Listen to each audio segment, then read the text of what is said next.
What's going on, everyone? It's Ben from YGO from Zero, back with another Retro Yu-Gi-Oh video, and back with a video that I haven't really made in a while, which is sort of a tournament recap slash going over finals of the event here. And this will be for the latest event in dad return format, the YGO from Zero Retro Tournament number 24.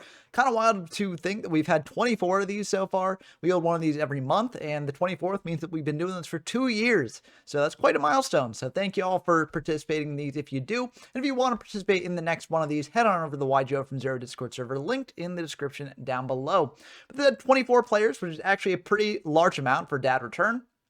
And that's because Dad Return is a bit of a degenerate format. It's the format based around the April 2008 SJC Minneapolis format, and it's right after the release of Phantom Darkness. For some reason, they did not limit Dad, Dark Arm Dragon, that is, which is a very, very powerful card. So, you know, it's just a bunch of Dad Return decks basically running around. There are potentially other things you can do, but right now, as far as people can tell, it's just Dad Return all the way down. And, you know, it's a very, very powerful deck, so it's not hard to see why.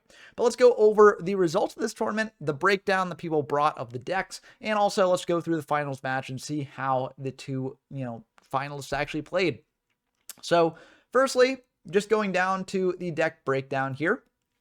We had 14 of the 24 people on Dad Return, so that's over 50% of the player base there. 2 people were on Economics FTK, and after that, we got a bunch of singletons. 1 person on Soul Control, 1 person on Phantom Turbo, 1 person on Explosion OTK, which is Magical Explosion FTK, 1 person on Other, and Other, just to sort of shortcut, is a Necroface style, like Empty Jar style deck, similar to the one that I showed off in Perfect Circle format, if you saw in that video. 1 Gadget deck, 1 Gladiator Beast deck, 1 Dark World deck, and 1 Perfect Circle Monarch deck. So, a wide variety of decks actually brought to this event, and even among the Dad Return decks, they weren't all the same build, as we'll see when we get into the top 8 lists. Now, you'll see the other lists here. If you want to actually see the ones below the top 8, definitely give Format Library a subscription there.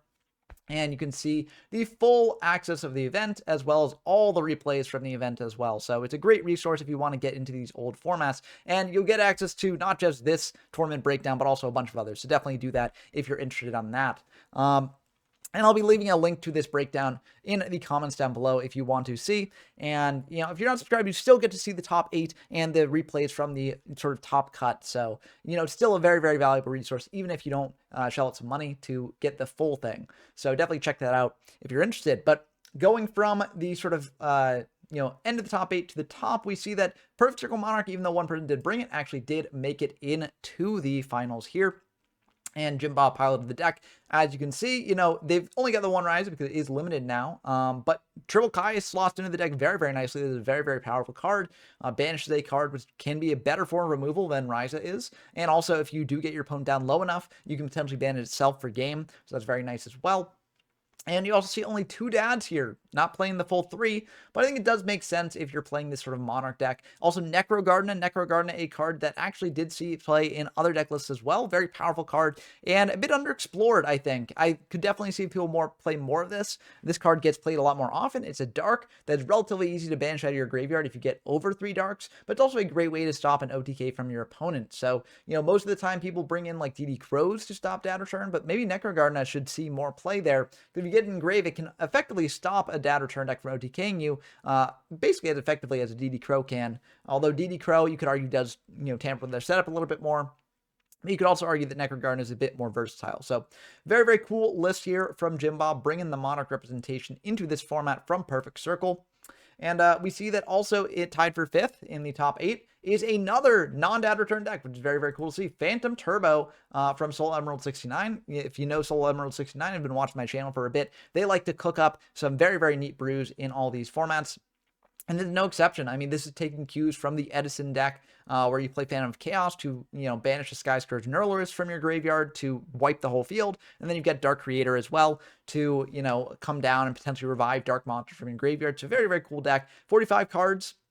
I'm not sure if it necessarily needs to be 45 cards. I know that Soul said that they're planning on experimenting with this list cut down to 40, so I'd be curious to see how that looks in the end. But still, very, very cool list that they're bringing here and cooking up, trying something from Edison format, porting it back to this format. And I do think that we are at the time period where you really can take a lot of ideas that have been more fully explored in Edison format and start applying them to some of these formats and seeing what we can actually take from the fruits of our modern labor and apply to, this sort of older format. So very, very cool to see here. and very interesting list. So I probably won't feature this in a video, although if people want me to, I could potentially do it. Actually, yeah, I'll do this. I'll do a video on this deck actually, because it is cool and it's something that I haven't featured on the channel yet. So I'll do this as well as a Gigaplant video before the end of Dad Return. Although Gigaplant, you know, surprise, surprise, did not make it into the top cut here. Also in the top cut, we got a Dad Return list from Aratos here. Pretty typical list. Yeah, this is very similar to lists that have won in the past, so I'm not really going to go too in-depth on this, but you can see from the power of this list that this deck is just super strong.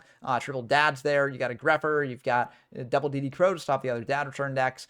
Crush Guard Virus, Mind Crush, Return. This deck's just full of broken cards, and it's not hard to see why this is the best deck in the format, although unfortunately for Ratos, it only brought them to tied for 5th place. The last of the sort of quarterfinalists here, we've got Olafia 2, classic, you know, retro format enjoyer, and very good at a wide variety of these things, and always likes to cook stuff up just like Soul Emerald. And they brought gadgets. Gadgets very interesting in this format, but if you play the deck like a sort of macro gadgets list where you're playing triple Dim Fizz, you're playing no macro here, but you're playing Shadow Imp, so basically like anti-meta gadgets here, this deck can be very good for you. And it worked out pretty well for him, bringing him all the way up to 5th place here, tied for 5th. Also, the Cypher Soldier in the deck, just main deck, because there are a lot of warriors in the format. Neospace and Granmole to bounce things back and keep like tempo. It's a very cool deck overall. And, you know, this is something that people have, you know, sort of looked down on gadgets, I think, at this time, because, you know, it is kind of underpowered compared to something like Dad Return. But this just shows that even though you have something like Dad Return running around the format, if you got an anti-meta pick that can just do what it's doing and do what it's doing well enough to actually just get its game plan off consistently enough, it could potentially win. So very cool to see Dad Return sort of dethroned from all the quarterfinalists here. But of course, looking at the top 4 list, 3 of them are Dad Return. Now, there is one exception, and that's Clemens 12 here, playing Soul Control. So this is very similar to a Monarch list, but it is a bit spicier than that. I mean, it's got the Kai'Sa, it's got the Ryza, it's got Triple Vanity's Fiend. It's also got Protector of the Sanctuary. I'm not sure why this thing is in here. This thing was on the Forbidden list for like quite some time as a limited card, because you could do like weird things with like card destruction, call the Haunt of this back, and, you know, you basically lock your opponent out of a hand. Basically, if you've never seen this card, though, it says your opponent cannot draw cards except during draw phase. And you might wonder why this thing is in here. Well, if you don't know, Dad Return decks, they do have a lot of draw power. That's what gives the deck a lot of consistency. You've got triple Alert of Darkness, get triple Destiny draw. You've got a lot of draw power. So the idea behind this thing is, 1, you could set it like a Gravetear Spire or something, and it's likely to survive. And 2, you could potentially just summon it out. If you've got protection for it, it could be good enough. And it's very unique card, and hadn't really seen much experimentation outside of this, but very cool to see that Clemens brought it here. Also, Triple Royal Oppression here, very good card in this format, although it is the old ruling, not the ruling that they use in Edison format. So basically, you have to flip this up before your opponent tries to go for special summoning. If your opponent tries to special summon something out, you can't just flip this up and then use it immediately to destroy that thing. So makes it a little bit worse here. But still, you know, special summons are happening all the time in this format. And if you just, you know, you pass your opponent on a pretty strong board, flip this up, your opponent might not out to it, and then they just can't really do anything if they're playing Dad Return. So very cool list. Vanity's Fiend, also similar reason for oppression in that, you know, special summoning is everywhere, and this thing hoses that. So very cool list here. Very innovative list. And congratulations, Clemens, on getting 3rd for this, or tied for 3rd at least. Now we get to the top 3 Dad Return lists here. So these are pretty standard. I think actually looking at Opes of Cow and Prada here, if we look at this, I think it actually is the exact same main deck here. Just looking at cursory glance, I think it is actually exactly. Side deck, maybe not, but again, this is the typical sort of Dad Return list. Let me check the side deck here on Prada's. I don't think they're exactly the same in the side deck. I'm not going to like flip back and forth to check, but they are very similar, if not. And yeah, I mean, there's a reason why this list is played by multiple people. It's very good. I'm pretty sure this is Jazz's old list from a previous event, and it's just a very good list. I mean, it managed to get 2 of the top 4 slots here. So very good list. But the top list is a list that's a bit more innovative. Not to say the Jazz list is not innovative or good, but this is a list that is doing things differently from some of the other lists that we've seen here. And that is Didled's first place Dad Return list here. They're playing Sire Valley in the main deck with Machine Duplication as well. So this is a combo that we've been seeing some people try to adopt in this format. And the fact that it won shows that the cards are powerful, right? Like if you can set that up and you've got like dim fuse and other things to bring them back, then this thing is very, very strong. Also triple return here, which makes sense if you're playing the Cyber Valley package, but it can also come up in a bit of an interesting way, multiple points in the game. For instance, if you flip up one return and then your opponent flips up like, I don't know, decree or something, if they're siding that in against you, then you can chain another return. There are multiple situations where like you want to have two to chain, right? Because there are things that can pop up to sort of stop this thing from really resolving. And so it is nice to have multiple of these things. And yeah, it's just a very, very good list. Also, Plasma in the main deck as well. Very, very cool tech here, especially with the Scapegoat there that can allow you to bring it out more easily. Also, if you return back a bunch of values, right, you've got 3 monsters there to tribute for Plasma and suck up your opponent's thing. And also negate everything that your opponent's got in field. So it's a very, very unique card, very cool card. And I like it in the list. I think it's cool and innovative. Also, Zerato is in this list. Zerato has been cut from a lot of modern lists because it's just kind of clunky and slow.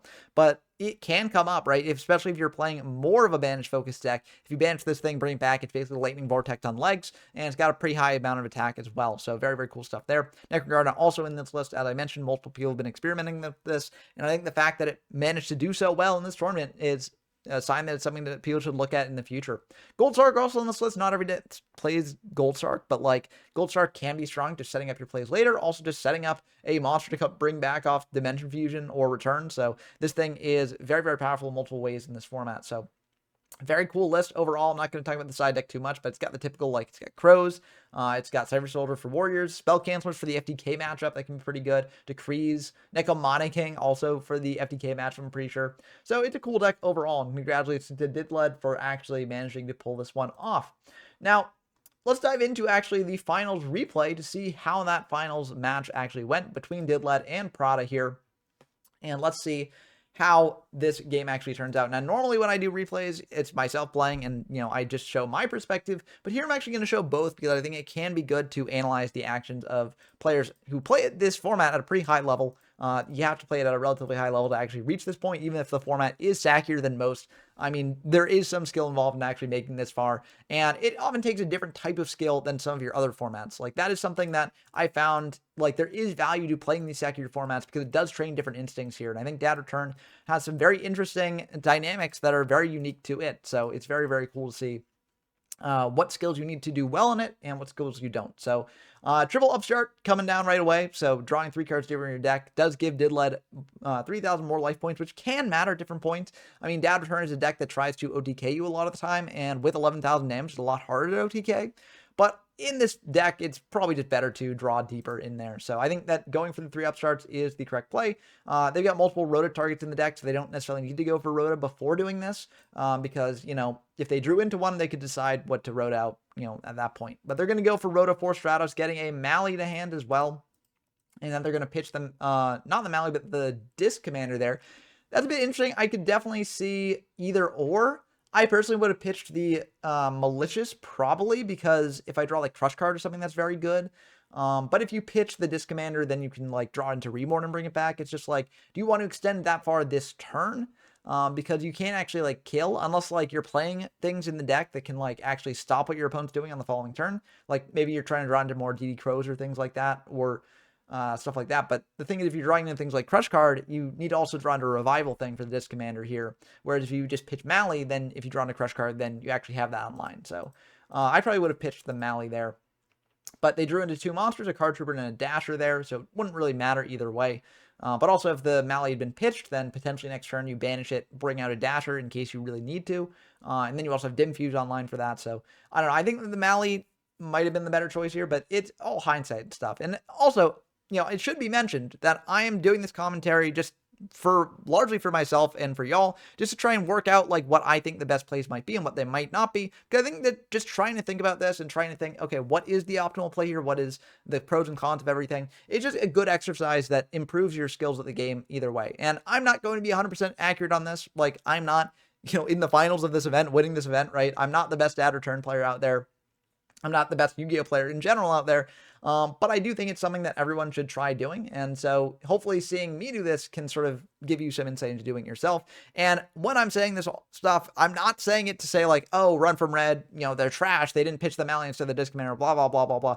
I'm just saying this from my own perspective. And in the game itself, it's completely different. You've got pressure on you. And it's tough to say because we're doing this from a very detached point of view and also with the benefit of hindsight, right? So like, it's completely different actually commenting after the fact and being in the moment. So I'm not trying to say this to criticize Run from Red in any way. I'm just saying this just to try and get a grasp on the game and try and figure out what the best plays here are and figure out what I can potentially improve on, what they can improve on, what everyone can improve on. So that's sort of what my goal of this commentary here. Now, we know that they got a Mind Crush set here. Of course, Diddle does not know that, but it'll be interesting to see if or when Run from Red actually did use that Mind Crush here. But it looks like Didled's going to start by setting a Dust Shoot and then going for a D-Draw. Very interesting play there. I wonder if that's just to try and play around a potentially held Dust Shoot from Run from Red. That might be the sort of thing that they're doing there, because the idea is if Run from Red holds the Dust Shoot to wait for something like a Rhoda or a Stratos or things like that, then you don't necessarily want your opponent to know that this is Dust Shoot set. Although I would actually argue that it probably doesn't matter there, because if it is a Dust Shoot set, then like, they've got one back row. So one way to interact with the Dust Shoot there. And once that back row is gone, you can set the Dust Shoot without fear. And they can't really stop the Dust Shoot unless they've got multiple crows in hand that they want to burn just to get their hand down below the amount of cards that they need to actually trigger Dust Shoot. But that's a lot of crows that they'd have to be using, so it's probably not really worth it for them. So I don't necessarily think that you have to set Dust Shoot here. And it could potentially indicate to your opponent that this is a card that you don't want them hitting. And potentially if that's like a Dust Tornado or something, maybe they hit this in the end phase if you set multiple. So, it is something to consider there. But again, it's a minor thing. I don't think it matters that much. But yeah, unfortunately, Didled didn't really have the tools they need to actually get anything happening here. There is an argument for just going for Grepher, pitching the Demok, and then summoning out the Jinzo, attacking over the Stratos. That is something they could do here, but that shuts off their own Dust Shoot, and Dust Shoot's very, very strong. It prevents, Run from Red from actually cracking back and doing stuff here. So I do understand why Didled just holds it at this, and I think this is the best play for them to do here. I guess there is also an argument you can go Grepher, pitch like Demok or Jinzo, and then send like a Dark to Grave that you want, like maybe a Necrogardener, but I don't really think that's worth it at this point in time. So I think it makes sense to do because you're just setting up the Grepher to die, and like Grepher is a really good combo piece and can set up a lot of things on its own. So I think this makes sense. I don't think there's really a need to use the Grepher yet. So I think that makes sense from Didled. And there's the Dust Shoot in the standby phase. Getting a peek at that hand, we've got a Premat, a Dasher, a Card Trooper, a DD Crow, a Mally, and a Dim Fuse. They're all to send back, potentially. Now, the question is, what would you send back? There are a couple good options here. I think the Dasher is a good one to send back, just because that's kind of annoying if your opponent brings that out and does stuff with it. Because if it gets engraved, then it can potentially special summon out something further later on in the game. But, there is also the play, like, they tribute summon out Dasher, go for Premat on the Stratos, bring that back, search out another thing, and then, get a lot of value off that. But they could do that with Mally, too. It's just, if they tribute Mally, then that's kind of awkward, because they've tributed out of Mally, and generally you want to use Mally for pitches and things like that. You can send back the DD Crow if you're worried about your opponent potentially interfering with your plays next turn, which I think is a decent worry there. And there actually is reasoning for Run from Red to actually shotgun the Crow into the Dasher here, once that trap Dust Shoot comes down. Now, there is the risk that, your opponent goes for Dim Fuse, or they've got return on the following turns to actually bring back that Dasher. But the argument here is that Dasher is very valuable for the opponent for setting up future plays. And also, it is one dark. You don't necessarily want to lose the Crow because the Crow is also very valuable. So yeah, there's a couple different considerations here. Now, if you're Didled, you can probably assume that they're not going to do the play that I mentioned with the Stratos, because they've got Premat for Disc Commander anyways, which is probably the better play overall. So you can probably assume that they're not going to do that play, but it is something to keep in mind. You can also send back the Card Trooper, because Card Trooper is just a way for your opponent to get more aggressive here. And potentially set up more Darks Engrave as well. So a bit tricky. If there's only one Destiny Hero in hand, you could also argue for sending back one of the Destiny Heroes, because it's one less card you can pitch off T-Draw, but there are two, so that didn't really come up there anyways. I think if it was me, it's probably the DD Crow or the Card Trooper that I'm sending back, depending on how risky I want to get with my life points. It might even be the Card Trooper specifically, because the DD Crow can't necessarily stop me right now. I've got return to bring back whatever they Crow. So I'd probably send back the Card Trooper, but let's see what Didled does. They're going to think about it, and they are indeed going to send back the Card Trooper there. Shuffle that back into the deck. and then the pre-met will come down for that Disc Commander. Now, there is the risk of a Crow, but you got to go for it. You know, if they've got the Crow, they've got the Crow. But they didn't really have much to do last turn anyways. So if they Crow your Disc Commander, that's unfortunate for you, but you've got other plays you can make here. So I don't think it's the worst for you here. Worst case scenario, if you really want to, you can go Dim Fuse, bring back the Disc Commander, and then tribute for like Dasher and just get in for a bunch of damage that way. That is an option. It's not necessarily an option that I would go for because I think it's very, very aggressive for very little life points that you're actually cutting down out of your opponent's total. But it is something you can do if you want to. But either way, I think there's not really much risk to going for pre-mat here for the Disc Commander. So they're going to do that, draw 2, and they draw to another Dasher, unfortunately. That's kind of rough for them. I think here I might have actually tributed out the Dasher, given that you've got plenty of cards in hand to actually, you know, turn D-draw on. And by doing this, you get in for a bunch of damage. And you get Disc Commander back in Grave, too, so, like, you can potentially reborn it. But there is the argument that if your opponent draws into a reborn, they can reborn your Disc Commander. However, I'd probably say that that's not really worth considering because they didn't reborn last turn, and they have to draw into reborn this turn. So, which these decks can do, don't get me wrong, like, there's plenty of draw power in these decks, but I do feel like you can probably just get aggressive here. If they reborn your Disc Commander, it is what it is. Not really much you can do there. But, I mean, Mind Crush is something you can do, but it's not really worth doing because... you know, unless you know the hand from something like Death Shoot or Crush Card or something, it's not really that good to blind Mind Crush in this format most of the time. But they're just going to attack him for 21 and get them down low to 89. So Didled draws a Mind Crush here that can be pretty good for them if they want to hit one of the various things that they know their opponent has in hand on the following turns. But they're going to start by going for Special Summoning the Grepher here. This is a bit interesting. They might be doing this now because they're like, well, my opponent doesn't really have anything to deal with a Jinzo that's resolved on field. If they, like, it still have pretty much the same things that they had before. I mean, they did draw 2 more, but, like, it's probably not that bad. So I got to go for this. Or they're just like, you know, I can't really just sit here and just do nothing as my life points get whittled away turn by turn. And so I kind of have to get aggressive here. But you could also argue that, I mean, they could send them Necro Gardener as well if they want to. They'd like pitch Jinzo, go for Necro, and then just attack over Disc Commander pass. It's not ideal, but you also have Mind Crush online for that as well. I don't know. You could also go for Mally, set up a thing in your Banish Zone for the Dim Fuse. I don't know. There's a lot of different options here. But Run from Red's asking about Prime, and it looks like Didled is going to say no. They are indeed going to tribute for the Jinzo. I think this is the right choice. I don't think there's anything we really want to set up in Grave right now. So I think it makes sense to go for Jinzo attack over the Disc Commander.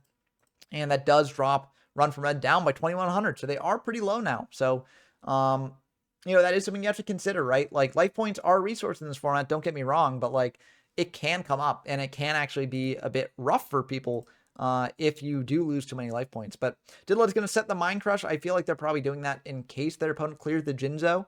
But it is a bit risky because it is relatively easy for these decks to clear Jinzo.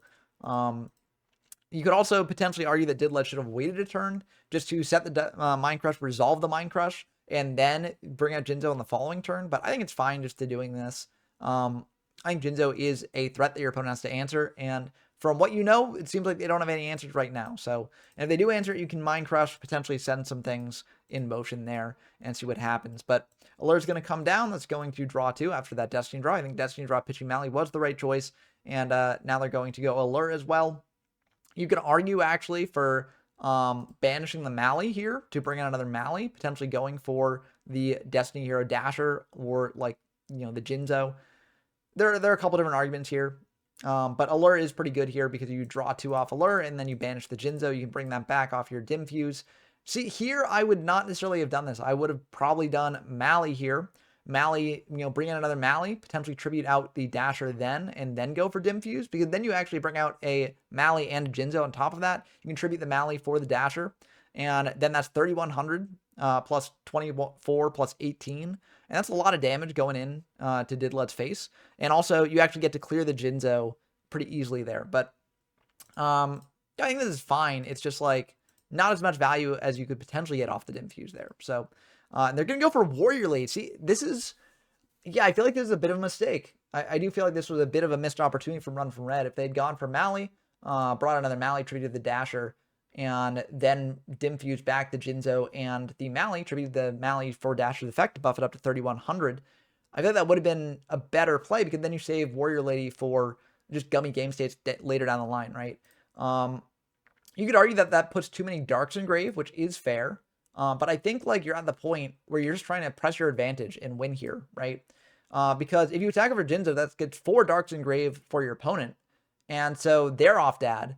And so like it's very hard for Didled to actually come back from this without dad here. So I feel like you don't necessarily need to do this because this also leaves 3 darks in grave for Didled. So I think actually this is a pretty rough play from Run for Red. I don't like this play at all. But again, it's tough to see these things in the moment. Oftentimes people forget about Dasher's like other effects because oftentimes like they only come up in edge cases. But it is very important to know them because Dasher is a very multifaceted card. It can do a lot of different things, and those things actually can come up a lot of the time. We'll have to see if that actually comes back to bite Run from Red in the butt here. They're going to go for Crow now on the Dark Magician of Chaos, which again, it's a bit of an awkward play, but they're kind of forced to do it because Didled is now, if they top deck a dad, they're in a really good spot. And if you have Jinzo up, you know, your opponent can't return, so you don't have to worry about that. So the one thing you have to worry about is if they have Dim Fuse. But you could argue that Didled might actually have Dim Fuse here because, you know, they've had no banish things to actually bring back over time. So, like, it might be more likely they've got Dim Fuse than Reborn. So, I don't know. It's a bit of a tricky play there. I think that they would have been better off if they had done the Dasher play, and then they would have actually had a lot more resources left. They would have had another DD Crow. They would have had the DD Warrior Lady in case they really needed it later.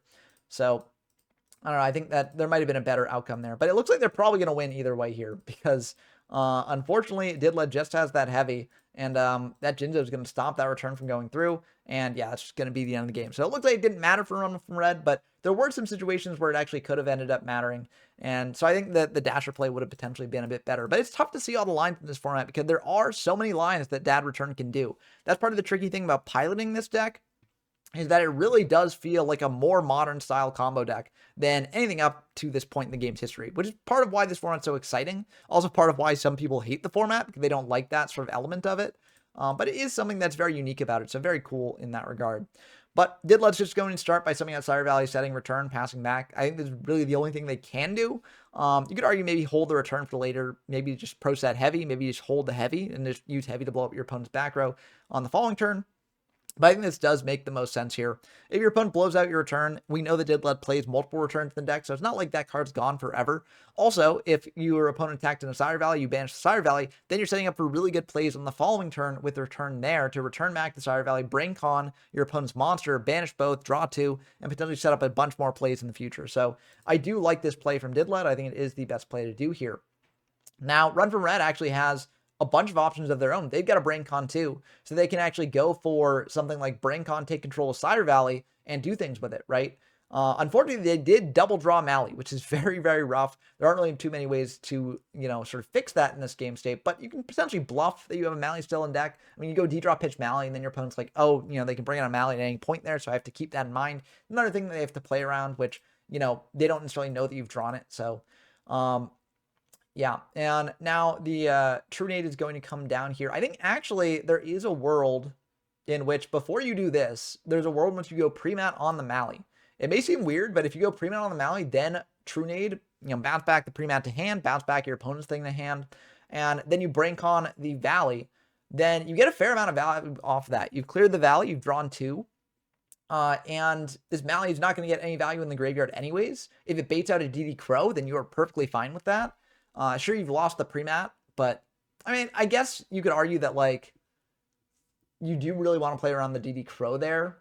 I guess you could argue that, but I feel like DD Crow on Mally is a bit awkward for the opponent, and I don't know. It's a bit interesting. That is a consideration to make, to be sure. But, like, if you look at all the other cards you've got here, you don't really have the most high-value things. And if they've got DD Crow, they're going to use it when you pre-mat anyways. So it doesn't really matter if you use pre-mat, get the DD Crow out of it now versus later. And if they've got like MST or Dust Tornado, that is sort of a consideration. But most dad return decks don't play that, and they definitely don't side it in. So I feel like you don't have to worry about that much. So I would have actually gone pre-mat here, bring back Mally, go for True Nade, bounce back the pre-mat, Brain Con the Sire Valley, banish both, draw 2, and then you potentially have a lot more options open to you. You can potentially go for a card trooper play if you don't draw anything else, or you can potentially try and set up those darks in grave if you do draw something very good there. So I think that might have been a slight misplay from Didled, but this is still fine, right? They can still go for some plays here. They're going to go for card trooper, mill 3, Or was that 3 or 2? No, that was 3, yeah. They milled Dad, Reborn, and Mind Crush. And see, this is what I'm talking about. And of course, hindsight's 2020, and it's not good to sort of have a results-oriented view of these games, just like watching, like being like, oh, the next 2 cards of their deck were Dad and Reborn, so they should have definitely done that. But it is something where it's like, you know, it just opens up more plays for you before you go for the Trooper play. Because Trooper is a very good card in this format, don't get me wrong. But Trooper can also come back to bite you a lot of the time, because this format does also revolve a lot around graveyard setup. And so Trooper can mess up your graveyard setup. And also it can potentially mill things like Dad, which you have no way to get back. And so it is a bit awkward. You kind of want to get a sense of all the options that you have before you go for Trooper, at least in my opinion. And also this way, you're also losing out on some damage, because you actually have to use your normal summon on this. And then, you know, you're likely to go into banish both. I mean, you can still attack in for 19 and then banish both in main phase 2. But again, it's about knowing the options that you have in main phase 1 versus later. Because in main phase 1, you can easily set up a board to like break through what your opponent has a lot of the time. I'm not necessarily saying that would have come together for Run from Red here. And we can sort of like forecast a little bit. They would have had Dad and Reborn there, and no cards in Grave. But at that point, they probably would have gone Trooper, Mill 3, potentially gotten some cards in Grave, seen what was there, and then you could potentially Reborn, pre-mat, what have you, and do stuff with that later. But either way, you've got Dad Return as setup for what you might have later. So it's tough to say whether this would have affected things too much here, but I do think it would have been the better play. It would have actually put that Mally to some amount of use, as opposed to just having it like rot in graveyard for a bit there. So that's sort of like my take on it. But I think that's still fine. Again, like, you know, it's getting in for damage. It's using up the Cyber Valley. It's getting some draws in on top of that. So, like, it is something to consider. And they are going for the pre-mat here for the Mally there. So they did see the line of bring back the Mally with the pre-mat to actually get use out of it. But now you lose the pre-mat. And now you don't have any revival cards because Reborn's gone. And then pre-mat will be gone as well. And Call the Han is banned in this format. So, like, you don't have that as well. So now it's a bit awkward, especially if on future turns you mill other good things here off the Trooper. But, you know, again, I think it's fine overall. Choosing not to set return, I think that's also okay, because, you know, you've cleared your opponent's back row, and if you set back row of your own, it could be like Heavy Storms, which is the spell and trap removal that most decks do play, or MST, which some decks do play MST. So, again, it could have been the MST there, so maybe that's why they played around with the pre-map, but I feel like most decks have not really been playing much MST. I mean, let's look at the top decks here. I'm actually not sure if they do off the top of my head. So yeah, it looks like Diddled's deck does not play MST, but it looks like the Jazz list does play MST. So they probably were playing around the MST. But again, I feel like you don't have to worry about that too much, because also if it's MST, then you save your Trinade for later. So it's like, I don't know, it's not really that big of a deal to just pre-mat and then run into that potentially, run into the Crow potentially. Yeah, at least that's my take on it. But let me know in the comments down below if you agree or disagree there. But Allure of Darkness here, going for the Dad instead of the Dasher. That's also an interesting sort of play, because you might want to set up the Dasher instead of the Dad there with the return. But I get why they do it, given they've got Destiny Draw, right? Because this is the extension that they need this turn. They don't necessarily want to give their opponent another turn to do what they want here. So I do think it makes sense to banish the Dad, given you've got the Dasher. But if you want to play it a bit more slowly, you can potentially do the return. But they're going to pitch that Dasher, draw 2 more. And they do have Rhoda, so they can search out a Stratos there that can get over the Trooper. Also search out a Disc Commander for later. Is Disc Commander the best thing to search here? You could argue that it's better to search Dasher or Mally, because you've got BrainCon, so you can go BrainCon, take control of whatever Run for Red brings out, then tribute over it. And you don't really have any revival cards here. But you could also say that since Reborn is in your opponent's graveyard, like, Disc Commander might be the move. But yeah, with that Sark, you've got a really nasty setup for later. You can Gold Sark, banish a Demock, and then have return to use it later. So that's very, very good there. But it is kind of awkward, because if you want to use the Heavy Storm to clear away your opponent's stuff to potentially ensure your play goes through, you can't actually go heavy Chain Return and then bring back Demock on Chain Link 2. You can, but it's just Demock will miss timing. So that's a bit awkward there. But we'll have to see what they do. They're just going to set the return there. Pass back to their opponent. Run from Red drew a Dasher, which is a pretty decent draw, especially with that D-draw coming through here. So the question is, what do you pitch off that D-draw? You could potentially pitch the Dasher for setup for later turns, because Dasher does have another effect on top of the ones we mentioned, where if it's in the graveyard during your draw phase, you can actually special summon out a monster that you draw. But the question is, like, do you think that will be that useful? Like, what are you drawing into that you do that with? Probably like Jinzo, but Jinzo is probably the only thing that they've got. So you might want to just pitch the dead Mally. That is an option, but it looks like they're going to pitch the Dasher indeed, try and get that effect off potentially later. Which again, I don't hate. I don't hate that play because again, there are things in your deck that you want to special summon out, and the Mally is just dead in hand, dead in grave, so you might as well get something live in grave there, and you draw into another Dasher anyway, so it worked out for run from red. But Crush Card is a pretty good pickup there. That is pretty nice. So they're going to set Sangan, set Crush Card, set Return, pass back. Playing a bit into heavy, but you don't really care as much about that because you've got Crush Card, Tribute Sangan if they go heavy. So, like, you're not losing too much value there. You are losing the return, which is unfortunate, but your banish pile is not set up at all. So, I think that's ultimately fine. But you could argue that, like, you want to play it a bit safer. But I do like setting 2 here because, again, if you are worried about the MST in the back row for Didled, then, like, you just set 1, they MST at end phase, and that's awkward. They're much less likely to blind MST here, although they might have the read that that set is something to treat for Crush Card, in which case they might just blind MST to try and hit that Crush Card before they can be used on you. But I think it's ultimately fine. And Didled's going to think a bit here. They're going to go for the Gold Sark, and they're going to banish that Demok, which makes sense. They could have done this last turn as well, but this telegraphs a bit less. And you can assume that Run from Red is not just going to activate Dim Fuse out of the blue, because they probably don't have the setup to actually, set up their banish pile too much more. So I think this is probably better. I'm going to go for a return here. Not activating at Chain Link 2, which is pretty good there. And bring out a Valley and a Demok. This is, of course, awkward if their opponent has, like, TT. But if they don't have TT, this is a pretty good play overall. So they're going to do that, and then they're going to go for the Demok, and they're going to check their grave, see that they don't really have, like, the most high-impact spells in grave. So that is a little bit awkward here. But you could do something like go for Rhoda for Greffer or Necro, potentially. You could go for Allure. You could go for... Actually, D-Draw is probably better than Allure, because you go D-Draw, pitch at the Disc Commander, get that in grave in case you draw into your Revival thing, draw 2 more. So I feel like D-Draw is probably the choice here. I still think this was a good play overall because, you've got Valley online as well to draw deeper in your deck too. So I think this makes a lot of sense. And they are indeed going to go for the D-Draw there. Crush Card's going to get chained to that to pop the board, I guess. Just prevent the Sire Valley from banishing like the Demok or the Stratos. I think that makes a lot of sense as well. Also, this makes the D-Draw a bit less of a tempting option here because the draws that you do will still be under Crush Card. So that is a bit awkward there. But... there actually is the decision, like, do you summon out Disc Commander, potentially banish off the Valley that way, draw 2? Probably no, that still runs into the same problem with the Crush Card. So yeah, Heavy Storm on the back row though, just to, get it out of the picture, especially since, Run for Red knows about the Heavy. They're probably not going to play into it in the future. So I think it does make sense to do here. And DD Crow is going to get searched out, which makes sense because there could potentially be some graveyard setup there. You could probably argue that, like, you search out something other than the Crow, but frankly, like, thinking about what is left in Run from Red's deck, I don't really think there's much good stuff there that you'd really want to have besides the DD Crow. And DD Crow is also just interaction on this turn.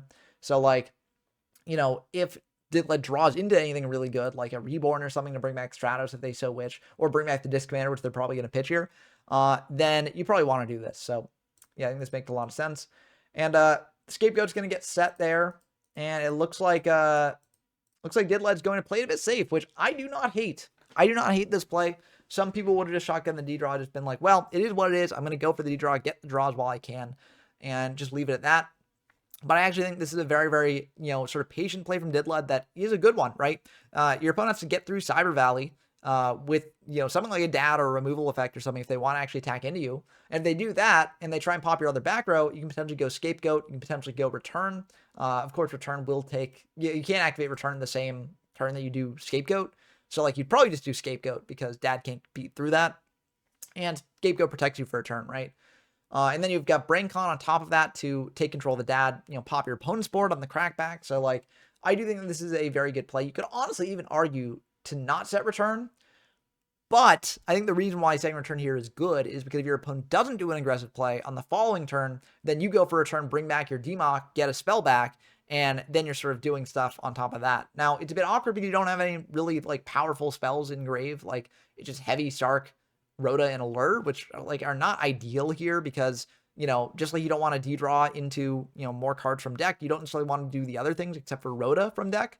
But I could definitely see it coming up, right? And I could definitely see situations where Didled wants to do that, right? And there's also the argument too, where like you can get essentially 4 draws off Valley if you want to draw more at that point, like potentially seeing what you have next turn. If you go Scapegoat end phase here, if they don't push, and then you banish Valley 1 token on your following turn, and then you return back the Valley and a Demok here. So there is a couple different arguments for doing this, although again, that does play a bit into like the crush card a bit. But Reaper's going to come down here, try and bait out that Valley, and that will indeed happen there. So they're going to Valley draw, drawing into a Mally, which Mally is pretty good to have in rotation. Pretty flexible card overall.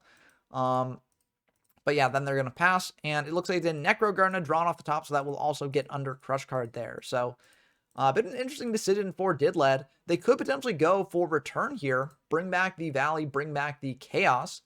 And part of the upside of this is that, well, actually, Braincon just outs the Reaper on its own. I was going to say you could Reaper the Braincon, or Braincon the Reaper, that is, banish both with Valley, but you can't really do that because Braincon will just pop the Reaper, but it still clears the Reaper, so that's not terrible. You can also go just, Braincon on the Reaper, then summon that Necro, attack in. Like, that's not terrible. But you are at 30-50, so you're getting a bit low in life. But if they attack over Necro, then you've got an Engrave. You got Scapegoat there to protect yourself even further. So, yeah, I don't know. A bit of an interesting thinker here. Yeah, I'd probably just go Braincon and then, attack him with Necro potentially. But they're going to go for the draw here. They're going to risk the Crush Card Virus ripping out more of their hand. And this is probably a bit too risky for me. I probably would have just played it safe a little bit longer. Because it's just like one more turn under Crush Card and then you're free. So not this turn, but the next turn, I believe, is the last turn for Crush Card. I think.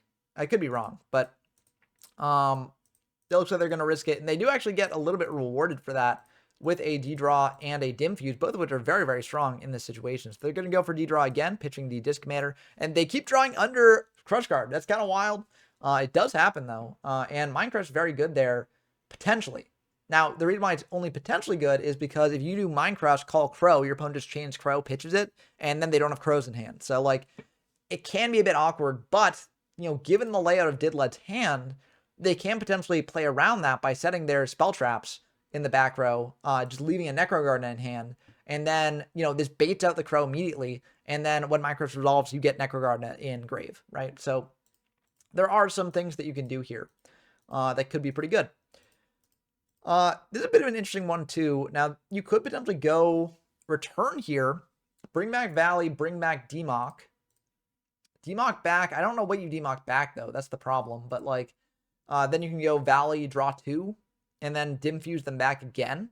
So that is an option. I feel like it's not worth it, though, given that you don't really have too many powerful spells. You've got Rhoda. So you can go Rhoda like Greffer if you play Greffer in the deck in game 2, which I don't know if they do or not. But you could go that route and just try and get a little bit more aggressive. I don't think that actually kills here. I could be wrong. So if you go Dim Fuse, bring back Valley, bring back Demok, get back Rhoda, search out Greffer, pitch Necro to special summon out the Greffer. 17 plus 28, so it's not quite lethal, but it gets you close. Then your opponent only has 1,300 life points left. Yeah, I don't know. It's a bit of a thinker. I'm not sure exactly the correct play to do here.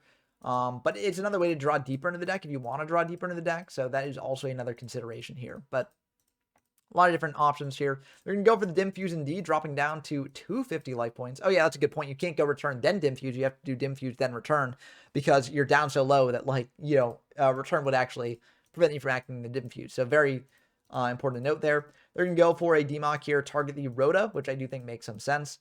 And Red from Red's going to think about that. I think it makes sense to think here because, like, you're wondering what Didlet could get, and you've got the Crow to stop the Rhoda from coming back. I personally probably would hold the Crow because, like, if they go Rhoda, like, what are they getting? Like, what warrior matters here, right? And I can't really think of a good one that matters too much. Like, Necro is annoying for you, sure, but Didlet's still on the back foot here. Greffer, also annoying for you, but, like, what can they set up? I guess you could argue that they set up a thing in Grave and then Reborn that back.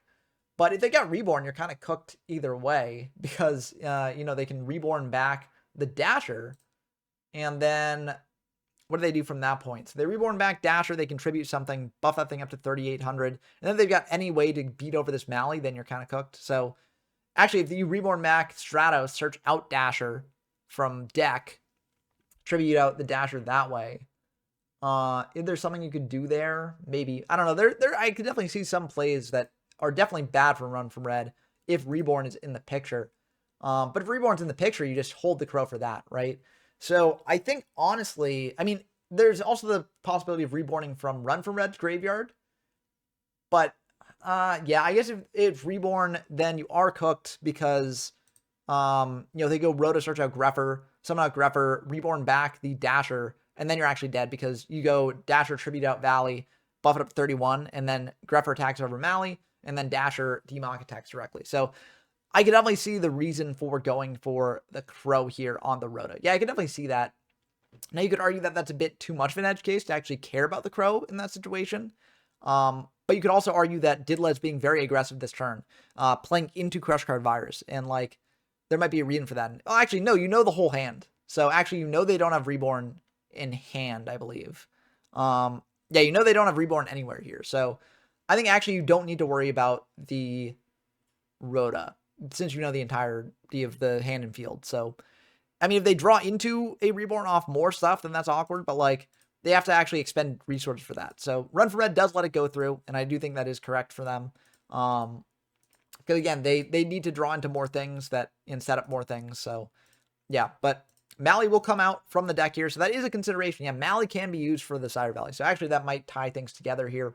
But I think, again, they got to draw into the Reborn to actually kill you here. So if they don't draw into Reborn, you are feeling fine, and they could still do this draw thing if they wanted to. But they're going to go for Valley, banish the Greffer from hand, actually, and then stack on top of the deck. That's a very interesting play. Valley can be used for that effect, but this does run the risk of going into DD Crow. So here, I think, actually is a good spot to DD Crow. Oh, they're stacking Brain. Okay, no, I wouldn't worry about this then. I was going to say, if they stack something on top of the deck, they probably want it there, but I wonder why they're doing this. So stacking Brain, like, you can't use Brain here. So that's a bit awkward. I feel like this, to me, if I would run for red, I would view this as just bait. Like, I can't imagine why this would be the play. And I don't know why Diddla did this. I'm trying to see the vision here. I mean, maybe we watch further and see the vision, but okay, that was the wrong. Okay, they targeted the wrong one. Okay, that makes sense. I was like, why would they add BrainCon? Like, what are they doing? But yeah, Allure, I think Allure you let go potentially. Like, I think you probably let the Allure go because it's just more draws, right? Like, you want to save the D Crow for a bit more of a valuable spot. Probably, like, if they get a third Dark Engrave, that's probably when you go for the Crow. But this is getting a bit scary because the fact that they did this for a draw card means that they probably have some other tool to actually get into more of their deck. So, they're going to think about this, and, yeah, it looks like that will indeed go through. So, yeah, return will get fired here, so you bring back the Greffer and the Valley and the Mally there. So you get a full board here. And this isn't quite lethal yet still, because you have to go Greffer into Mally, 1,600 plus 2,800. So that's not quite lethal, because that's 4,400 here. I guess if you banish with Valley one of the Mallies, then you draw 2 more and potentially get into something else. You can also go Greffer, pitch, send to do something else with that. But it's just a little bit awkward. Like, I'm not sure how that gets you into lethal here. So I don't think that the Greffer send can get you into lethal. It can thin out your deck a little bit, but no normal summons happen, so you don't care if you draw into something that's a big guy, I guess. But you're going to draw into an Allure and a Rhoda there. That's pretty good. I don't know if they have any Warriors left in deck. It looks like they are going to go for one, so it looks like they do have the second Greffer left in deck there. I'm going to search that out. Probably the last target in deck, which I do think makes a lot of sense. You don't want a dead Rhoda here, so you're just going to search out the Greffer. And also, if you draw this off Crush card, then you're going to get it popped. So you want to search it out first. So actually, I think here, now they probably have the tools to win the game, I assume. I mean, maybe not. Yeah, no, they have the tools to win the game. So you go Greffer, you special summon out Greffer, pitch the Crow for the Greffer, and then you summon out Gardna, and that should be lethal because you attack over the Mally with the Greffer. 1,400 from Gardna and Mally, 1,700 brings you up to 3,100, and then 2,800 direct with Demock. So, yeah, bit rough there. I do think I don't think Run from Red necessarily should have gone for Crow at any point in this combo necessarily, though. Like, I think it made sense to hold it. I mean, you could argue that knowing the hand, like, they know that the opponent doesn't have any way to extend further without the Rhoda, so, like, you just go for Rhoda there.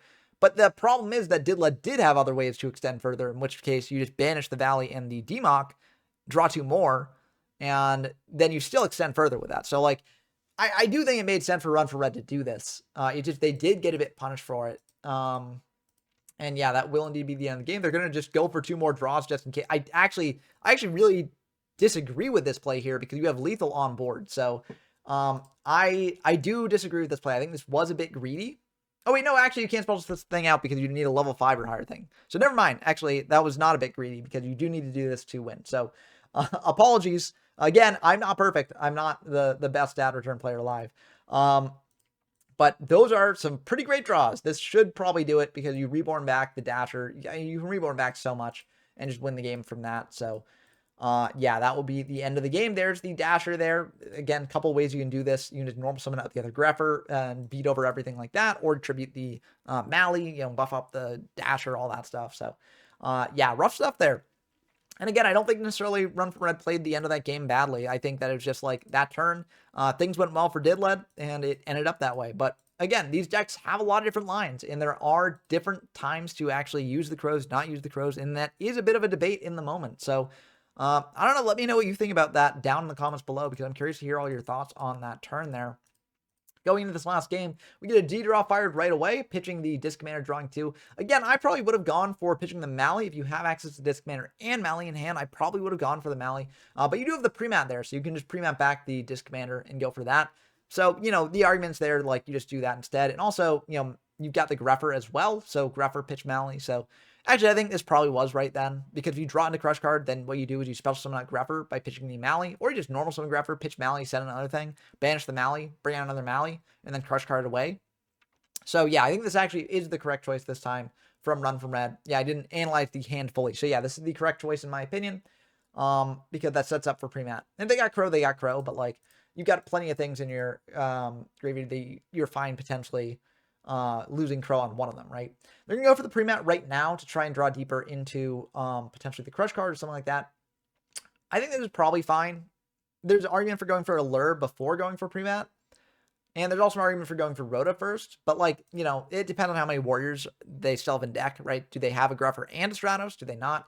You could also argue that you just go for Rhoda right away anyways, because you could draw into Greffer Stratos, and that's awkward. And Stratos is probably just the better pick off Rhoda anyways, because you've already got Greffer in hand, so you have access to that. So like, you just go Rhoda for Stratos, then out the deck a bit before going for the draws. But I think this is ultimately probably fine. I might have actually saved the pre-mat for later.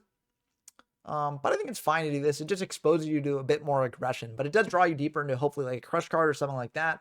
It means that you don't have to like potentially pitch the Mally and all that stuff to set up the Crush card. So I think this does make some sense, and then you get more options to ban it off the Lure. So I think this does make sense actually. It's probably the right thing. Again, the one thing other that you might want to do is like Rhoda for Stratos, or just Rhoda for Greffer to get Greffer out of the hand there, so that way you still have another Greffer in hand, but you're not banishing anything too high value. But they're going to go for the Allure there.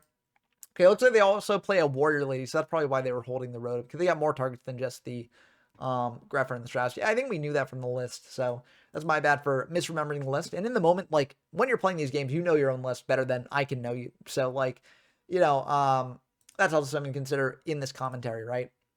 But drawing into Dust Tornado and Solemn Judgment, looks like they're going to set the Dust Tornado, set the Solemn Judgment. I wonder why they decided in the Dust Tornadoes. I guess because they know the Didled's on a bit more of a return package, like having multiple returns, and sniping a return with the Dust Tornado is very, very good. So I think that does make some sense. Also, Solemn here to trade for return, like half your life points for half their life points. I think that makes some sense as well. Solemn is really good when you're going first, and you can just set that up, right? It just stops potentially what your opponent's doing. So I think that's ultimately fine.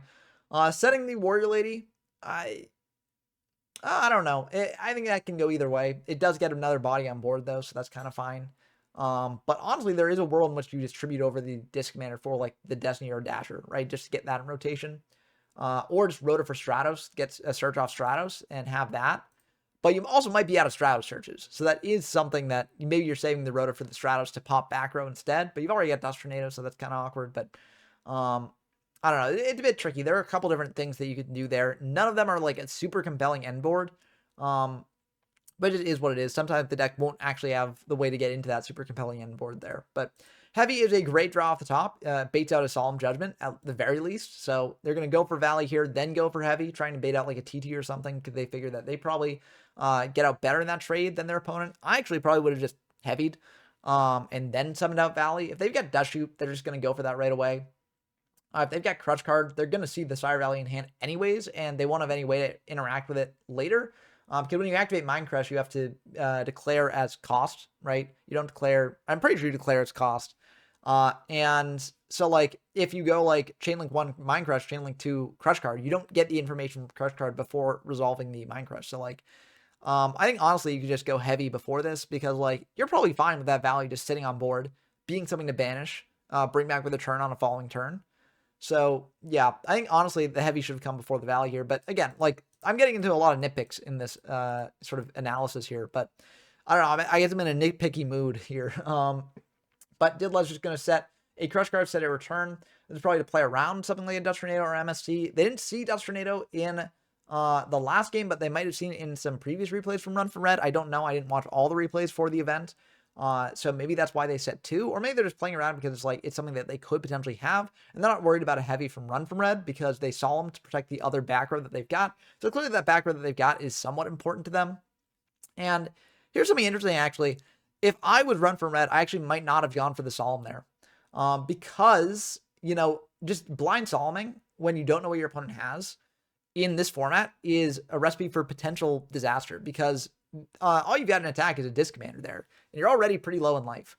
So it can be kind of tricky. Like, an OTK can happen from this situation. So I don't know. I maybe would have held, or maybe not used the Solemn there.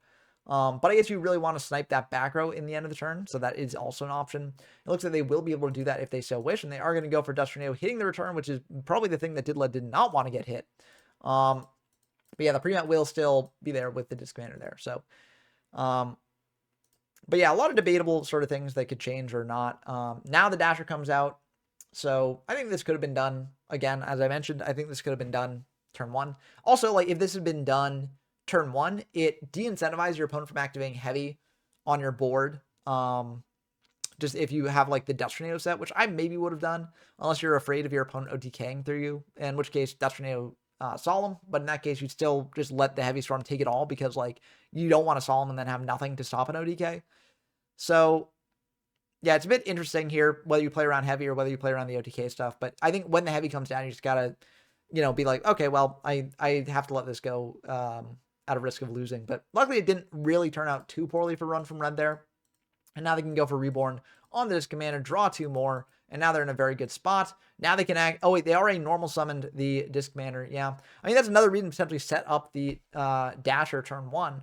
Get the Disc Commander in Grave, and then if you top deck into Reborn, then that's very good. Of course, if your opponent has Reborn, then that is the downside, right? So you do have to play around that a bit, but that's why you have the Solemn there to prevent the Reborn from coming down. But then if your opponent has Heavy and Reborn, then that's awkward. So a lot of different power cards to play around in these formats, and that can be a very frustrating thing for these formats, right? Like, oftentimes there's not necessarily a best play or a worst play, because it's just playing around one of or another one of, right? And I mean, you could argue for, like, the severity of each one of in making your sort of decision there. But sometimes you just got to soul read your opponent, just be like, you have this one of, or you don't have this one of, right? And go for that. So, but yeah, Reborn on Disc Commander drawing 2 more is pretty good. And now they've got the Demock for next turn. And that can be pretty good. And they've got an MST as well to snipe that other back row. But of course, that back row has been set for a turn, so it can be chained. So you don't necessarily want to go for that. But Grever is going to come down here, pitching a Dasher, and then using Prio, pitching a Plasma as well, and then potentially sending a Mally. They're going to think on this, though, and ultimately, they're going to let that go through. So now Run from Red is really thinking. They've got MST and Rhoda, so I guess the argument here is, like, whether you MST right now or later. I think you hold the MST at this point, right? You don't really need to do anything with that MST yet. I mean, they could also just be bluffing, like a Crow or something. But if you actually are thinking about a decision here, I think you hold the MST for sure, because the one punish here is if that set is Reborn. And if Didled, you know, last turn set Reborn return, that is kind of really, really risky, right? So yeah, I think that it probably is not a Reborn, so you can just leave it at that. But I guess they go for the MST here. I don't necessarily think this was worth it. If it's Crush Card set, then you just chain the MST to the activation of Mally. But I guess they could potentially summon out something in addition to this. But I feel like, you know, if it's Crush Card, which I think you can intuit because they sent a Mally there. If it's Crush Card, like, you know, it's better to get them to bait out the Mally and have that not engrave, so that way there aren't 3 darks engrave before doing your play. But And also, this also baits out, like, if they go dad here, right, and try and pop the back row, it baits out a dark. It banishes one of those, which maybe you don't want more banished darks, but you've got plenty of cards on field that the dad can pop anyways. So I think you hold the MST here. Not that it necessarily matters in the end, because, again, they got 3 darks engraved and a Dark Arm Dragon coming down. But I do think it's important just to try and think about the most optimal play in every situation here. But yep, dad's going to come down, and they're going to prio, and they're going to pop the dasher. I think that makes sense. You don't necessarily want to pop the back row, because a lot of back rows are chainable to the dad. So, like, if it's not something chainable to dad, then you just pop that afterwards. But if it is, you don't necessarily want to play into it. And now they're going to pop or banish the dasher to pop the DD Warrior Lady. Now they're going to banish the Mally to get rid of that Rhoda. So, again, if you held the MST, first of all, it's one more card that dad might have to pop.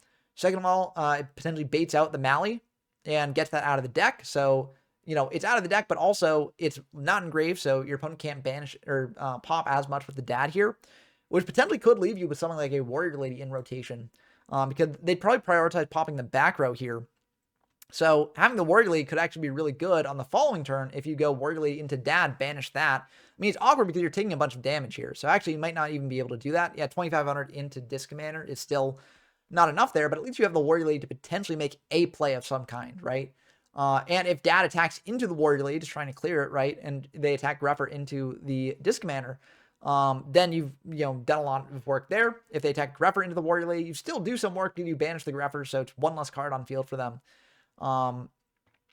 So yeah, and also the next turn as well, if the DD Warrior Lady walks, you potentially spell summon out Greffer with the Mally, tribute over for Demok, get something back, and then you're feeling really good. So I think actually, while it seems like a minor thing, I think actually that MST play might have actually been very, very impactful here. Yeah, because the MST would have been one more card. They would have had 2 Darks Engrave. The Dasher would not have gotten popped. So actually the play here from Diddle would probably be dad into Dasher, Greffer into Disc Commander, and leave it at that. Potentially Greffer into the set. But either way, you survive with 1 monster on field. There also is the play, I guess, where they go Greffer, Crash, and a Dasher. But again, then they have to pop the one of the monsters with dad, and then they are getting rid of the Greffer to do that, and you still have 1 card on field for the Demok play later. So I think actually the MST play actually did really, really matter there. It could have actually been the make or break. And it's weird because it doesn't seem like a play that would be the make or break, right? It's a very, very minor thing, activating that then versus chaining it to the Mally there, if they even do that, or chaining it to the dad when the dad comes down. It's a very, very minor thing. But I actually do think it actually ended up potentially changing the outcome of the game. I mean, yeah, no, it does change. Does it change it, actually? Now that I think about it, there is another line of play for Didled where they go, instead of just banishing the Mally right away, they go dad, right? And then they use dad to try and pop some things first before, going for the Mally there. They try and pop the MST with one of their darks. MST pop the set. They try to pop the other back row with the other their darks that's not Mally. And then they banish Mally, bring out Mally attack over Disc Commander, dad attack over the Dasher, and then Greffer attack over the set. So that is an outcome where it still accomplishes the same thing for Didled. Your field is cleared. But yeah, so I guess they could have wound up in the same spot at the end of the day and had a Mally on top of that. So that is an argument there. So they could have wound up in the same thing, but it's tough to say. I think that there are many, many outcomes that could have happened where, they didn't wind up with that. And yeah, it's a bit awkward here. But, oh, and that's actually the end of the game. Okay, actually, yeah, so actually this was a mistake because this wouldn't have been the end of the game this turn if the MST had not been chained there. So, actually, yeah, it did turn out, I was expecting there to be another turn, but yeah, that actually did end up mattering. So, again, a very minor thing ending up mattering. The next draw would have been Card Trooper, and that actually would have been pretty good as well. I don't know you'd commit it because you'd still be low life points, right? Like, you're taking 2,500. You're taking either 2,100 or you're taking 2,500, whether the dad attacks in the Disc Commander or the dad attacks in the Dasher, Greffer attacks in the Disc Commander. But you are surviving that turn. Like, even with max damage output, if you don't chain the MST, or if you don't just use the MST after the Greffer effect. So, yeah, then on following turn, you go Greffer, pitch Mally, banish Mally, tribute out Demok over the Mally and the Greffer. Get back probably Monster Reborn, I would assume. I don't think you can kill here, but you get into a really good spot because your opponent has no cards. and you have a full board of things, and you can even extend further because you have normal summons, right? And yeah, I don't know. It's I think this actually could have gone Run from Red's way if the MSC thing had not happened. And I don't hark on this because I'm trying to make Run from Red feel bad, because I'm not trying to do that. What I'm trying to do is I'm trying to point out that even the most minor things can make a big difference. And even in a format like Dad Return, which is viewed as one of the sackiest formats in the game's history, for good reason, because it's incredibly sacky. Even a format like this, there can be things that people do that can make or break different games. And the way you realize that is by watching the replays back and analyzing it with a fine-tooth comb. Because oftentimes in the moment, right, it feels like, oh, my opponent sacked, oh, my opponent, or I sacked, or what have you, right? And from that mentality, it can be tough to really like focus on the things that you can do differently. And I think like this is why I value looking at my replays, because oftentimes when I play this format, I too am like, damn, that was a sacky play, or like, oh, well, I guess there was nothing I could do. My opponent had it all, right? But watching back the replays, you actually find out there's potentially a lot you can do. But I hope this replay analysis was fun and entertaining, and I hope that the tournament also was fun for people who enjoyed it. I hope that people like the breakdown, and I'm excited to see where Dad Return goes from here. I don't think that it'll have the most events because, again, it's a very sacky format. But I am curious to see what decks do get brought if people, do hold another event, and how big that tournament will be. But I hope you enjoy as always. As always, big shout out to my patrons: Rinswin, Porkchopkin, Bread Knocker, Tyler Compton, GeoMyFest, Dumptruck, Scout Zero, and Damon. Hasn't meant a lot that you all support his way. Encourage me to make more videos like this one in the future. If you want to support me directly with the Patreon, links in the description down below.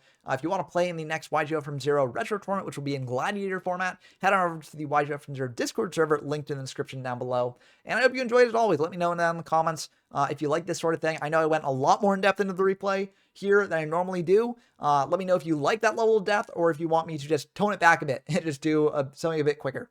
But I enjoyed trying to really dig as deep as possible into this, so I hope that you did too. Anyways, see y'all next time. Peace.